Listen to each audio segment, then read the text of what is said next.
Welcome to சமையல் கட்டு channel. நான் உங்கள் ரோஜா சுரேஷ். இன்றைக்கி நம்ம high protein dosa variety rice சேர்க்காமல் எப்படி செய்கிறதுன்னு தான் பார்க்க போகிறோம்.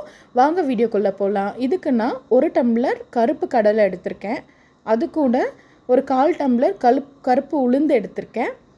அது கூட பார்த்திங்கன்னா ஒரு 1/4 டம்ளர் பச்சைப்பயிறு பாசிப்பயிறு எப்படி வேணால் சொல்லுவாங்க, இது எடுத்திருக்கேன். அது கூட தேவையான அளவு வெந்தயம். இது எல்லாத்தையும் சேர்த்து நல்லா தண்ணி ஊற்றி வாஷ் பண்ணி வச்சுக்கோங்க.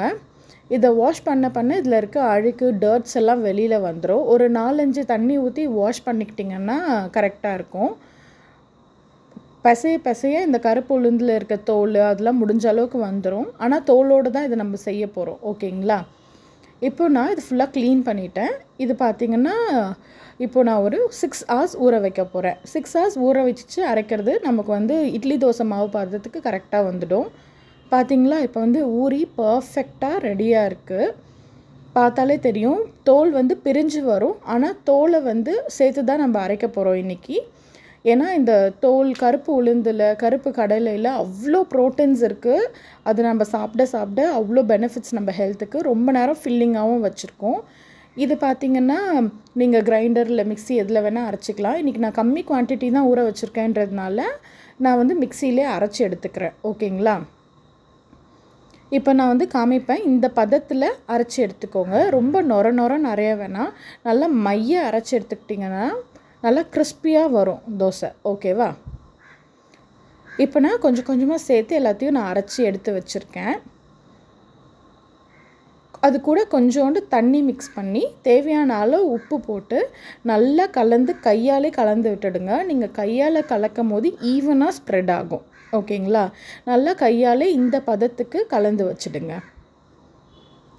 இதை பார்த்திங்கன்னா ஒரு 12 மணி போல் ஊற வச்சிங்கன்னா நைட்டு 8 மணிக்கு அரைச்சிடலாம். ஒரு 8 மணிக்கு அரைச்சி அடுத்த நாள் காலையில் 6 மணி வரைக்கும் நல்லா இதை ஃபர்மெண்ட் ஆக வச்சுடுங்க. நமக்கு இட்லி தோசை மாவு பதத்துக்கு ரெடி ஆகிடும். இப்போ நெக்ஸ்ட் டே மார்னிங் பார்த்திங்கன்னா நான் ஓப்பன் பண்ணி காமிக்கிறேன். எவ்வளோ அழகாக புளிச்சு மாவு ரெடியாக இருக்குது.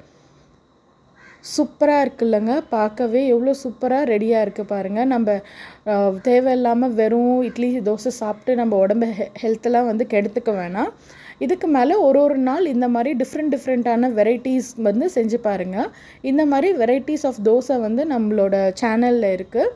மறக்காமல் எல்லா வீடியோஸும் பாருங்கள். இப்போ நான் தோசை எடுத்து காமிக்கிறேன் பாருங்கள். ரைஸ் போடாமல், ஆனால் தோசை எப்படி நல்லா வருது பார்த்தீங்களா? சூப்பராக இருக்குல்ல? இது நமக்கு வெயிட் லாஸ்க்கு ரொம்பவே ஹெல்ப் பண்ணும். இது கூட இன்றைக்கி நான் பார்த்திங்கன்னா ரெட் சட்னி பேர் பண்ணியிருக்கேன். இந்த மாதிரி தோசைக்கெலாம் கொஞ்சம் கார சட்னிலாம் வச்சு சாப்பிட்டோன்னா சூப்பராக இருக்கும்.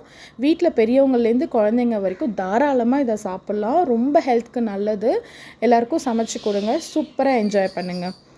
ஓகேங்களா? இந்த மாதிரி நிறையா வெரைட்டிஸ் ஆஃப் தோசை டைப்ஸ் நம்ம சேனலில் இருக்குது. மறக்காமல் பாருங்கள். தேங்க்ஸ் ஃபார் வாட்சிங்.